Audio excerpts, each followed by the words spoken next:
Atenas, ciudad de pasión y de filosofía. Y en pleno centro, un museo que guarda oscuros y extraños secretos. Tecnología punta de la antigüedad. Visiones trascendentales sagradas. Un azote de los mares y el descenso a la madriguera de un monstruo. Secretos escondidos a la vista de todos en el Museo Arqueológico Nacional de Atenas.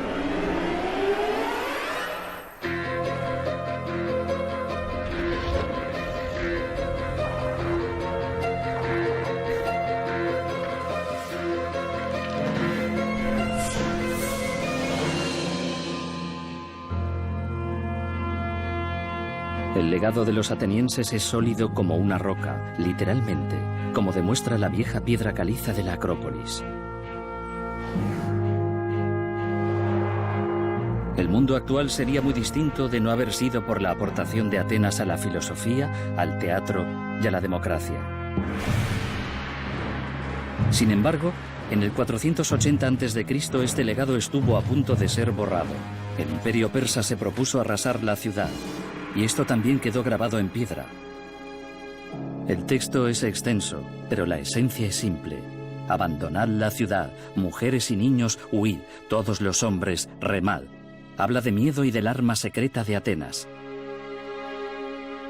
Esta losa se conoce como el Decreto de Temístocles. Creo que Temístocles es el personaje más interesante de la historia helena y probablemente el más visionario. Temístocles se percató de que el imperio persa pretendía tomar Grecia. Ya lo habían intentado antes, y él sabía que volverían a intentarlo. A diferencia de Persia, Atenas era una democracia. En el foro, Temístocles propuso una nueva arma. Era un experto político, pero era sin duda un hombre de Estado si de reforzar Atenas con flotas se trataba. Temístocles convenció a sus conciudadanos para pagar 200 buques de guerra, iguales que esta réplica a tamaño real. Este diseño se conoce como trireme por sus 3 bancos de remos.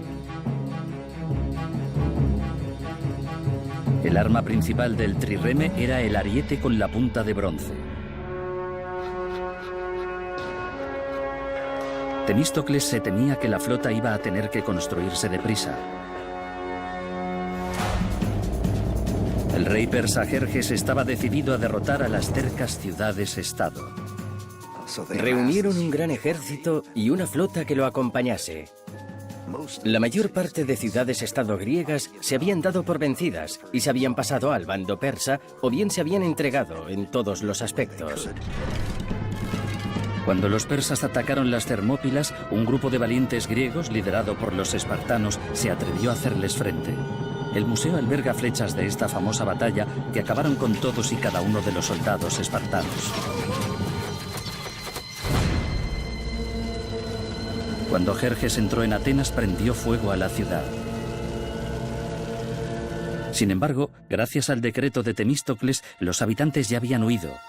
Los dirigentes de Grecia debían decidir qué hacer después. El líder de Esparta le dijo a Temístocles: tú no tienes derecho a hablar. Tu ciudad ya no existe. Mira cómo arde Atenas.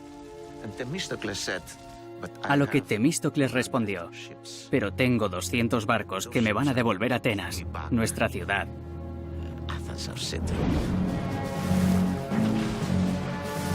Los 200 triremes estaban listos para la batalla. ¿Pero estarían a la altura de los 1000 buques persas? Temístocles tenía que recortar las distancias. En el mar al sur de Atenas se encuentra el estrecho de Salamina, un espacio muy angosto para la flota persa, pero una gran oportunidad para los atenienses. Temístocles envió un representante al campamento de Jerjes con órdenes de mentir al rey persa y decir que la marina griega estaba a punto de escapar a través del estrecho de Salamina. Jerjes mordió el anzuelo. Al amanecer, dio comienzo la famosa batalla. En el lugar donde nos encontramos, Jerjes, rey de reyes, gobernante de Persia, contemplaba la batalla. Eran 250.000 hombres y unos 1.000 barcos. Era una batalla inmensa.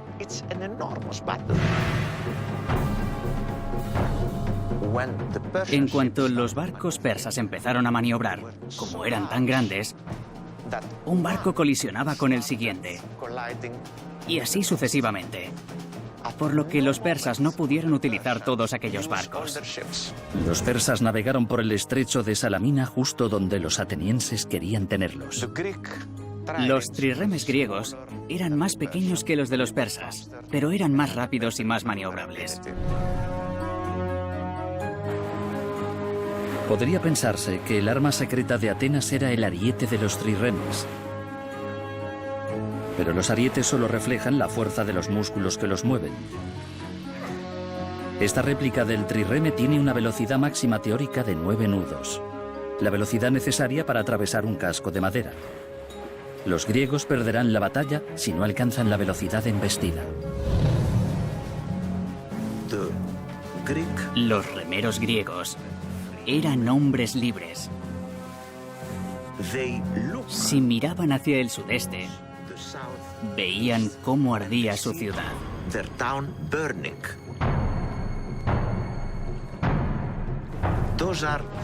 Eran ciudadanos libres, luchando por su hogar. Se sabe que los atenienses libres eran buenos remando porque quedó constancia en la historia de la derrota de los persas.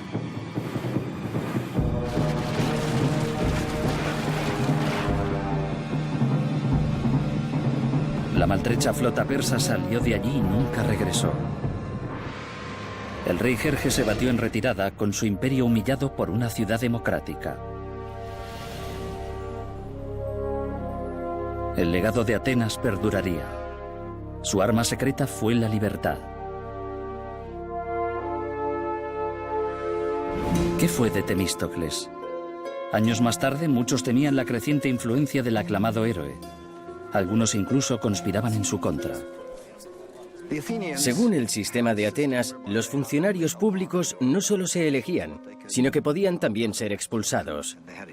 Una vez al año tenían la oportunidad de deshacerse de uno. Cada uno tenía un ostracón, palabra griega utilizada para designar una pieza de cerámica rota. En dicha pieza rayaban el nombre de aquel que considerasen el problema.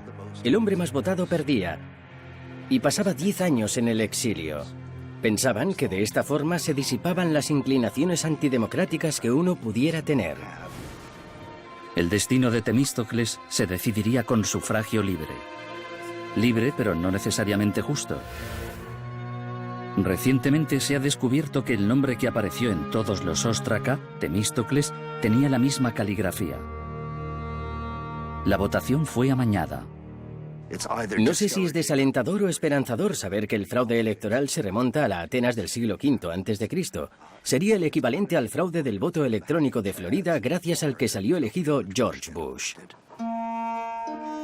Tras el recuento de votos, Temístocles fue expulsado de la ciudad que él mismo había salvado. Hasta el nombre de la democracia que derrotó a un imperio puede ensuciarse por aquellos que la socavan desde dentro.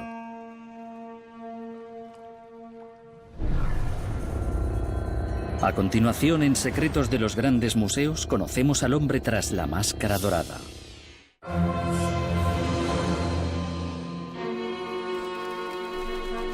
Cuando uno se adentra en el Museo Arqueológico Nacional de Atenas, se enfrenta al desafío de distinguir realidad de leyenda. Esta es la estatua de un hombre real, mientras que esta mujer nunca existió. A veces es fácil detectar un mito, pero otras no lo es tanto. Y después está esta cara finamente tallada en el oro más puro. Si procede de lo real o es una leyenda, es un secreto del museo. De momento utilizaremos el nombre que le dio el museo, la máscara de Agamenón. Hace 3000 años el poeta Homero escribió sobre Agamenón en su saga de la guerra de Troya. Después de que los troyanos fuesen engañados con un caballo repleto de soldados griegos, el rey Agamenón lideró a los griegos en una victoria gloriosa y cruenta. Sin embargo, en el siglo XIX muchos académicos coincidieron en que los relatos de Homero eran ficticios. Uno de los pocos disidentes fue un hombre de negocios alemán y arqueólogo aficionado llamado Heinrich Schliemann.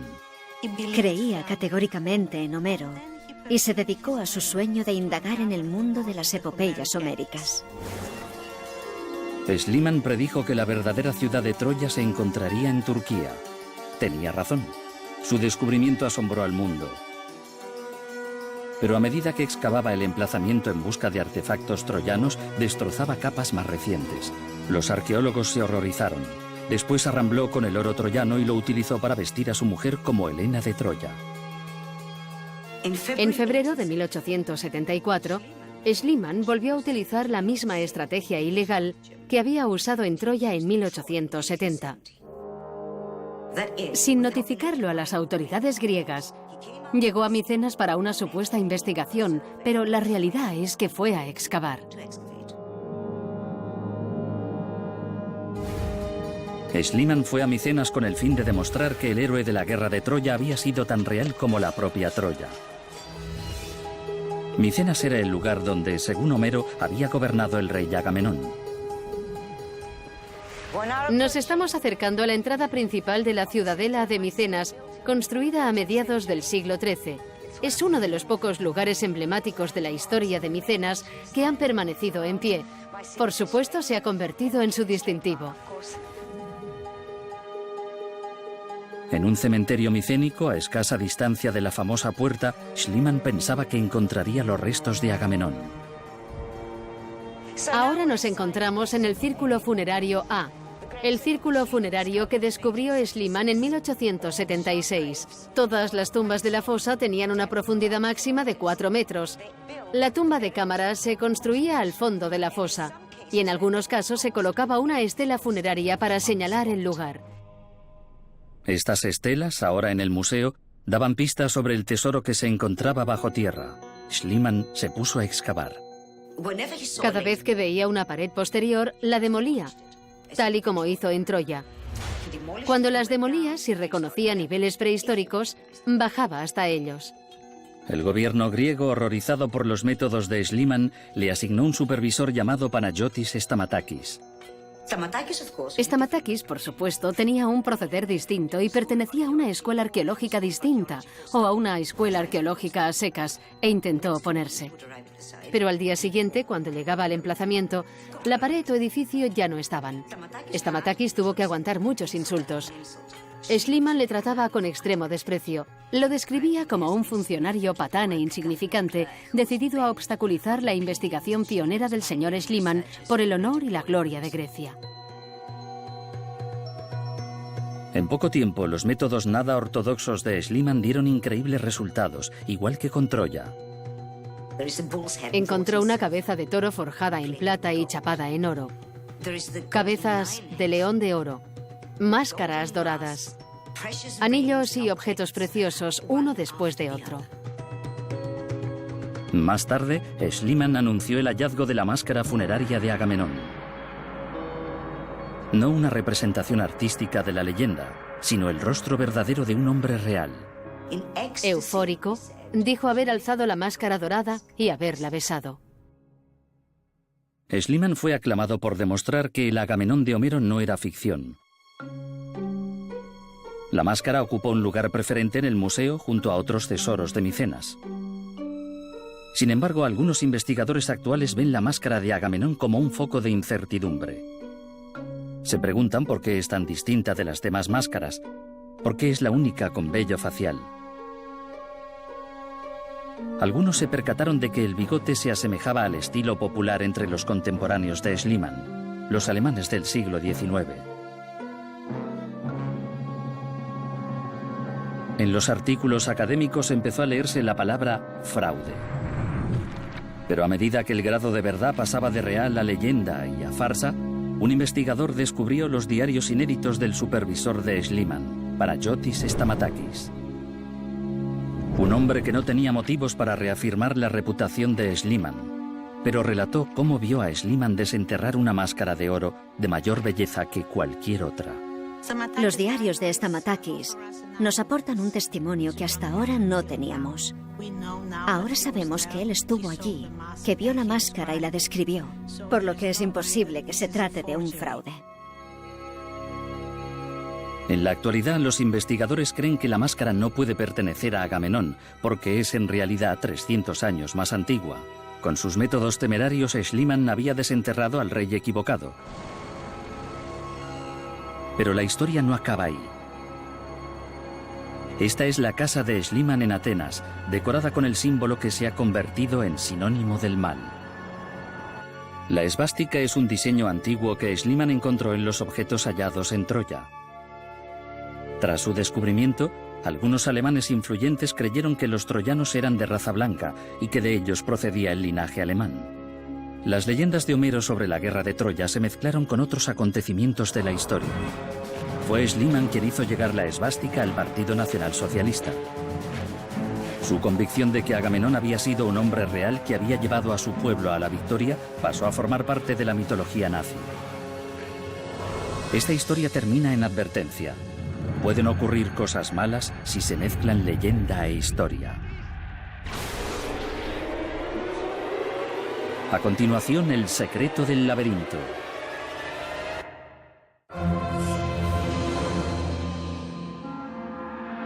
Algunos de los tesoros del Museo Arqueológico Nacional se ven mejor de noche.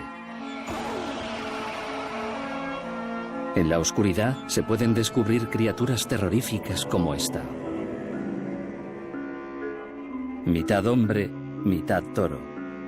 Todo un monstruo. El auténtico supervillano modificado genéticamente, el Minotauro. Se ocultaba en un oscuro laberinto bajo el palacio del rey Minos. Todo aquel que intentaba darle muerte acababa perdido en el laberinto. El Minotauro los derrotaba y los enviaba al foso de su estómago.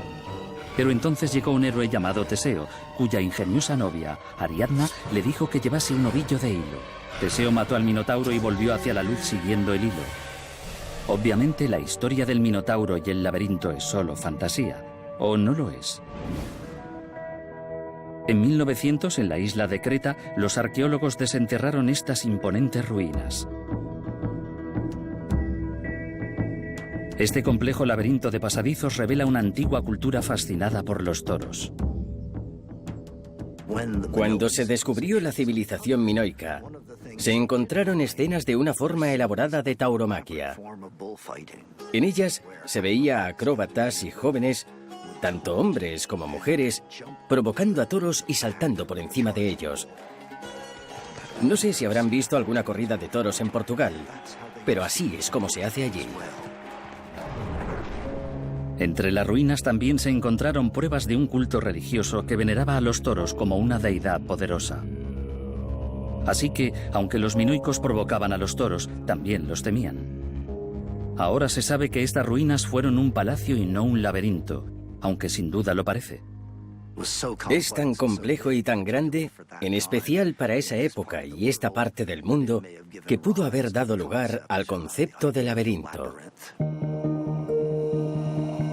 Algunos mapas antiguos señalan un laberinto a tan solo 60 kilómetros de distancia.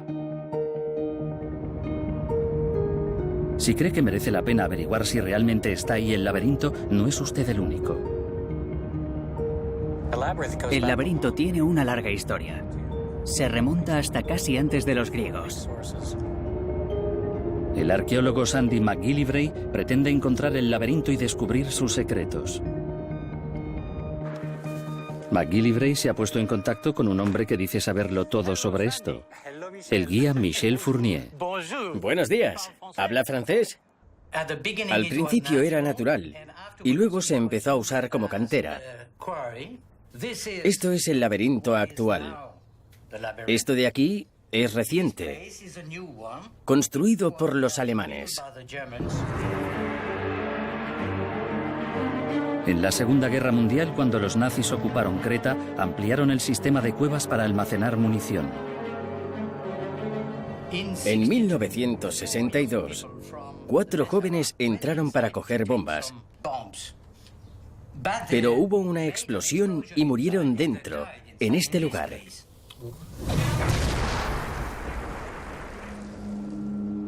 Hoy, con el permiso del ministro de Cultura griego, MacGillivray planea entrar en estas cuevas fatales. Es el primer arqueólogo que lo hace en más de 50 años.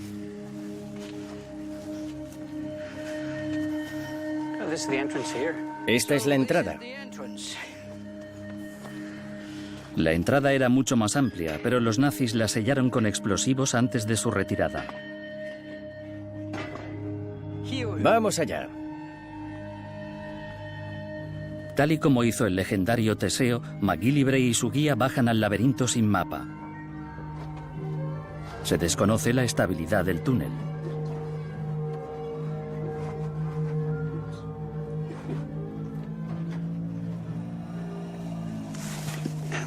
Madre mía, es desolador. A diferencia de Teseo, MacGillivray no ha traído el ovillo de hilo de Ariadna, pero al igual que él, va a sentir la presencia de un monstruo. Aquí es donde almacenaban los alemanes la munición y aún quedan bombas. Es una locura. ¿Cuántas de estas bombas nazis seguirán activas? MacGillivray y el guía no se quedan para averiguarlo. Siguen avanzando en el laberinto y sus luces revelan esto: hilos en el suelo del túnel. Alguien ha estado aquí abajo recreando el mito de Teseo y el Minotauro recientemente. ¿Por qué arriesgaría alguien su vida para venir aquí sin ser arqueólogo?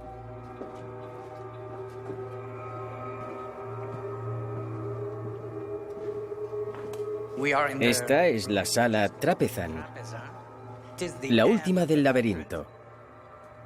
Muchos vienen hoy en día a rezar.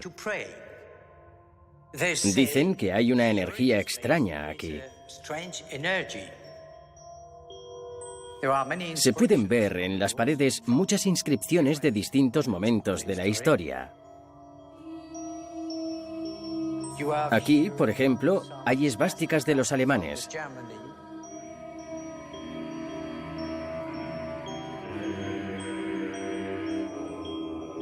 Pero también hay otras inscripciones de la Edad Media. Aún no sabemos qué son exactamente. Parece un escudo de armas. Sí, sí, pero ese es tu trabajo. Nos tienes que ayudar a todos a comprender qué es. Eso podría ser un escudo de cruzado. Un laberinto es algo metafórico. Es un lugar en el que te adentras, encuentras algo medio divino, medio humano, lo derrotas o no, y sales victorioso o no. Aquí, en mi opinión, están las raíces de la humanidad, porque no todos lo saben, pero todos estamos en un laberinto. Estamos en nuestro propio laberinto y debemos encontrar la salida. Y antes de conseguirlo, debemos atravesar la oscuridad y hacer frente a nuestros propios monstruos.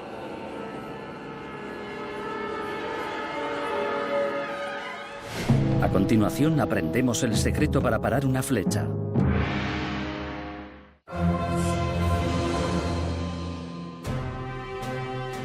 El Museo Arqueológico Nacional de Atenas no escasea en héroes, pero solo uno de ellos conquistó el mundo entero: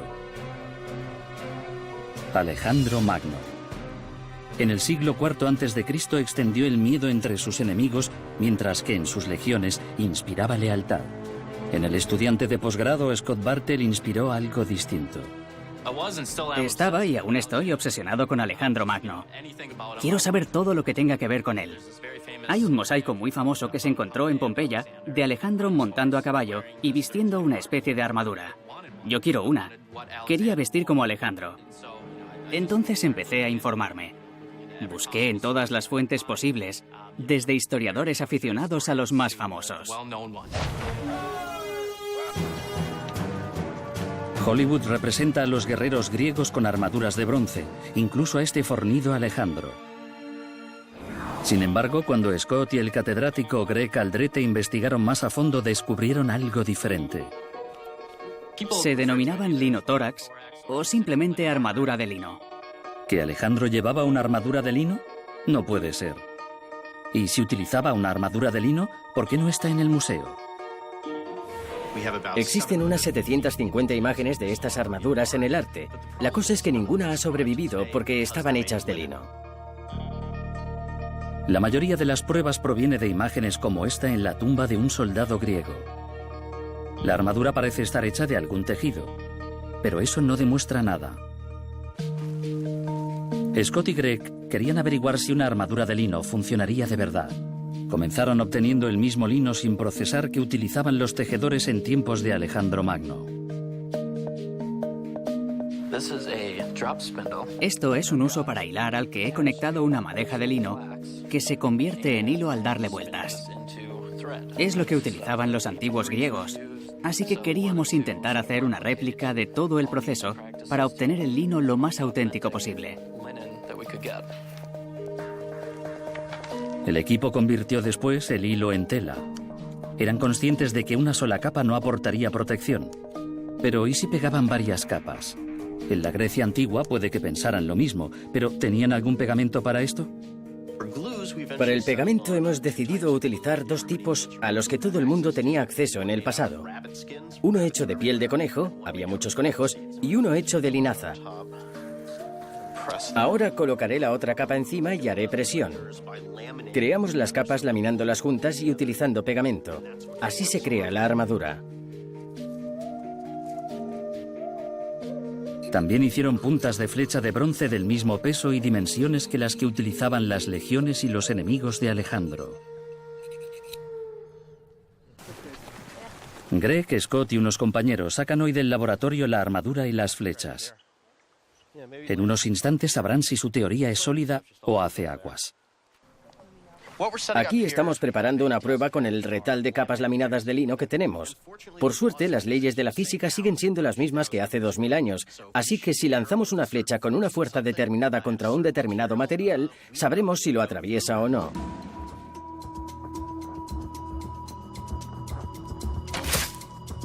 Buen tiro. Vamos a medirlo. No teníamos ni idea, teníamos las mismas dudas que tendría cualquiera. ¿En serio una tela puede protegerte de una flecha? Nos llevamos una buena sorpresa. A ver, vamos a ver. Penetraría hasta aquí. Así. Lo curioso del linotórax es que, como es tela, como es blando, cuando la flecha lo alcanza, se flexiona todo. La superficie total de la armadura absorbe la energía del impacto de dicha flecha. Para comparar, lanzarán varias flechas contra una lámina de bronce del mismo grosor que las armaduras de la antigüedad. El equipo da por hecho que la flecha rebotará contra el bronce. El resultado es sorprendente. En reiteradas pruebas, la flecha lo atraviesa. La diferencia es que la armadura de lino pesaba un tercio de lo que pesa una armadura de bronce.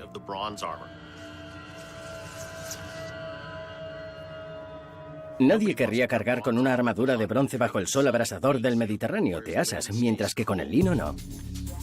A petición de Scott habrá una prueba final. Además de los retales de prueba, ha construido una coraza hecha totalmente de lino. Si piensan que los colores llamativos son una mera licencia creativa, se equivocan. En la lápida de este soldado, la luz ultravioleta revela que los colores vivos estaban de moda en las armaduras de la época. No sabemos si Scott se pone el casco para aumentar la protección o por su obsesión por Alejandro Magno. Puede que sea por ambas cosas.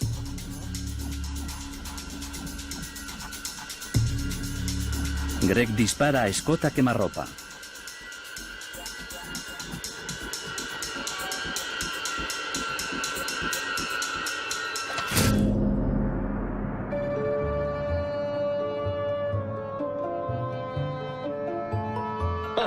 ¿Qué has notado?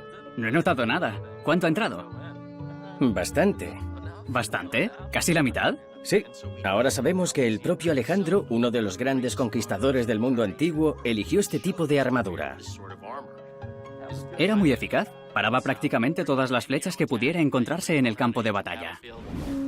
A los guerreros de Hollywood les queda bien el bronce, pero no durarían mucho en un campo de batalla.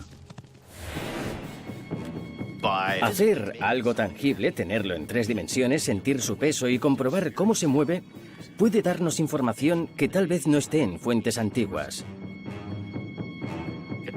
Se puede correr más rápido durante distancias mayores. Se puede sorprender al enemigo. Esta es una de las grandes ventajas, coger por sorpresa al enemigo, porque se espera que tarde una semana y llega en tan solo 3 días.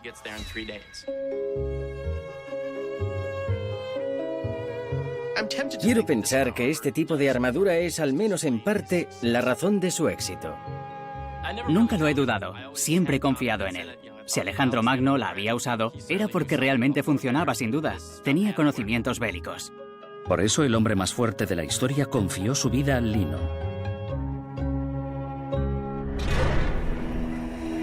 A continuación revelamos un secreto por el que matar.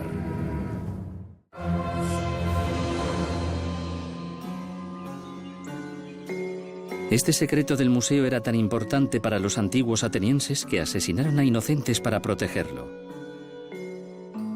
Se trata de un secreto perdido en la historia, pero quedan fragmentos de realidad que esperan ser unidos.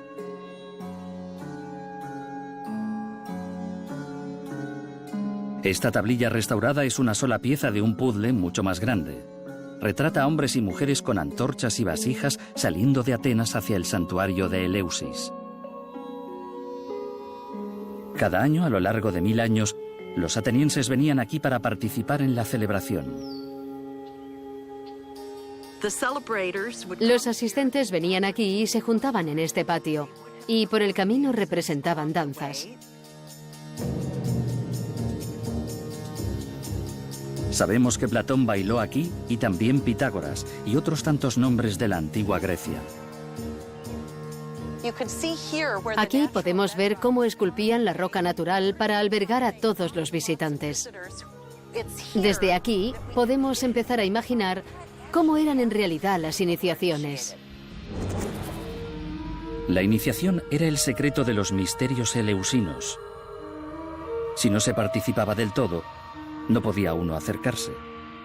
Conocemos el ejemplo de 2 jóvenes a los que pillaron espiando durante la ceremonia y a los que, en consecuencia, castigaron lanzándolos por un precipicio.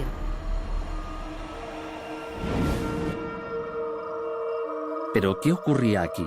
¿Qué era tan importante para que los atenienses estuvieran dispuestos a matar por mantenerlo en secreto? Hay quien piensa que esos misterios escondían rituales oscuros. Hay quien habla de bacanales. A ciencia cierta poco se sabe del tema. Solo que los curas daban a los iniciados una especie de hidromiel conocida como ciceón. El ciceón es el principal de los misterios eleusinos. El neurólogo Dimitris Kontouris cree que el ciceón se hacía con una variedad local de cebada que puede estar infectada por un hongo llamado cornezuelo, un psicodélico natural precursor del LSD.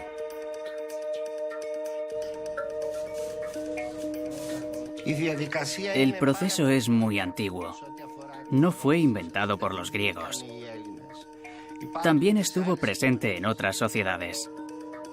Hoy en día los locales aún hacen una cerveza con propiedades alucinógenas. El doctor lleva a cabo una investigación en la que estudia los patrones cerebrales para registrar las experiencias. Los resultados muestran semejanzas con los éxtasis descritos durante los misterios eleusinos. Los iniciados decían sentir miedo, seguido de euforia, y a continuación perdían el miedo a la muerte. ¿Todo esto causado por una simple bebida? Actualmente en la selva amazónica peruana, los chamanes y sus acólitos beben otra bebida psicodélica a base de plantas, la ayahuasca o liana del alma. Esta bebida transporta al viajero a sensaciones aterradoras y a otros a la euforia más incontrolable. Con los ojos cerrados muchos dicen ver un misterio divino. Los chamanes aprecian la ayahuasca igual que los atenienses apreciaban el ciceón. El ciceón no era una medicina ni una droga. Se consideraba un regalo de los dioses. ¿Podían los griegos cerrar los ojos y ver a sus dioses bajo la influencia del Ciceón? ¿Podían ver algo en la oscuridad del santuario? Esta piedra representa la experiencia de un iniciado ciego, la luz que ocupaba su mente durante los misterios eleusinos. ¿Los filósofos y matemáticos griegos lograron sus avances solo por ser inteligentes o aprendieron a pensar más allá con la ayuda de los misterios eleusinos? Una experiencia asombrosa sancionada por el Estado. A continuación conoceremos los secretos de la alta tecnología de la antigüedad.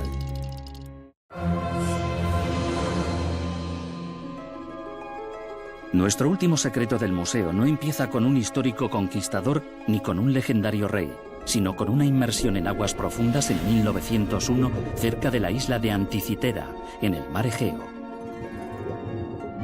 Un buceador se sumergió para buscar esponjas y subió al cabo de unos minutos aterrorizado.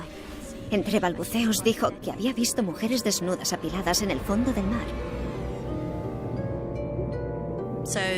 El capitán bajó también y se dio cuenta de que no eran mujeres desnudas, sino estatuas. Hoy en día se pueden ver en el museo.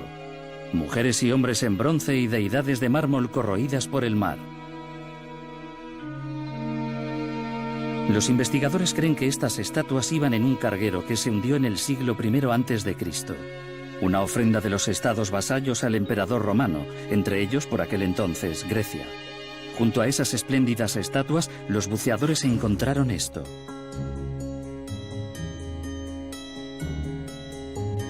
El estado de corrosión es tal que dificulta la comprensión de la forma y el propósito. El secreto es, ¿qué es?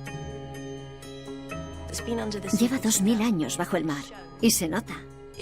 Está corroído y tiene un montón de capas de cal que se han ido adhiriendo. Dentro tiene lo que parece el mecanismo de un reloj. Tiene unos engranajes de aspecto muy moderno, con piñones puntiagudos. Se ven líneas de texto en griego antiguo escritas con letra minúscula, manecillas. Cosas que no solían aparecer en objetos de la Grecia antigua. Muchos historiadores creen que los griegos no tenían maquinaria para haberlo construido. Algunos piensan que su origen es extraterrestre. Este enigmático artefacto se conoce como mecanismo de Anticitera. Un hombre intentó descubrir en la práctica qué era aquello y cómo funcionaba. Michael Wright, conservador en el Museo de la Ciencia de Londres. Para poder comprender el mecanismo, decidió construir una réplica exacta. Este trabajo le llevó 40 años. En 1987 hizo una radiografía de la pieza original. Tomó imágenes de los fragmentos que revelaron detalles nunca vistos. Es muy pequeño para contener tanto detalle. Cuanto más lo miras, más detalles se aprecian. Incluso se pueden ver las marcas de los creadores en algunas partes. Es casi como ver sus huellas. No hay gran diferencia entre las herramientas manuales de la época helenística y las actuales. La pregunta que todos nos hacemos es cómo se creó el dentado. Muchos creen que para construir un engranaje es preciso utilizar algún tipo de maquinaria especial, pero no es así. Pueden cortarse con una simple lima. Fabricados así, los engranajes son notablemente menos precisos que los cortados con máquina, pero bastan. Wright reprodujo cada uno de los engranajes y dientes y los utilizó para extrapolarlos a las partes que faltaban. Tras años de esfuerzo, consiguió crear una réplica completa y funcional. Conocemos la forma de la esfera porque teníamos más o menos este cuarto, con un anillo interior con los 360 grados marcados para el zodíaco. Vemos cómo cambia la fase lunar. Yo diría que este instrumento era básicamente un planetario portátil. El cielo era tremendamente importante para cualquiera que viviera en la antigüedad. Nosotros pensamos en un mecanismo de relojería como una forma de construir maquinaria, cosas para trabajar. Así es como entendemos la tecnología. Pero para los griegos tenía más que ver con el conocimiento, con saber más y acercarse a los dioses. Contemplando el cielo noche tras noche, los griegos se percataron de que los planetas a veces se ralentizaban e incluso retrocedían. Con su visión geocéntrica del universo, entendían estos movimientos como círculos dentro de círculos. Hay señaladores de 5 planetas: Mercurio, Venus, Marte, Júpiter y también Saturno. Cuando el Sol aparece opuesto al planeta, en este caso a Marte, este empezaría a retroceder. Marte avanza tranquilamente, se cruza con el Sol y se detiene en lo que llaman la primera estación y a continuación retrocede. Los engranajes del mecanismo predicen el movimiento de los planetas con una precisión casi perfecta. Y su poder de predicción no acaba ahí. En el reverso del disco del mecanismo hay una espiral doble que predice con precisión los eclipses de Sol y Luna. Un mecanismo sacado de las profundidades que demuestra la sofisticación de la tecnología en la Grecia antigua. Ha cambiado considerablemente nuestra percepción de aquella civilización en aquel momento, y me alegro mucho de que hayamos profundizado en ella. Pese a que los griegos no llegaron a descubrir el verdadero mapa del sistema solar, su mecanismo de Anticitera realiza aún así predicciones con precisión. Este es, sin duda, el testamento de una civilización brillante. Aun estando equivocados, acertaron. El mecanismo de Antiquitera nos demuestra que hay mucho que no sabemos sobre el mundo antiguo y hace que nos preguntemos qué más hay. ¿Qué más estará pereciendo en algún navío en el fondo del mar? Por cada misterio resuelto, otros tantos quedan sin resolver. Secretos del espíritu humano y del corazón humano, escondidos a la vista de todos en el Museo Arqueológico Nacional de Atenas.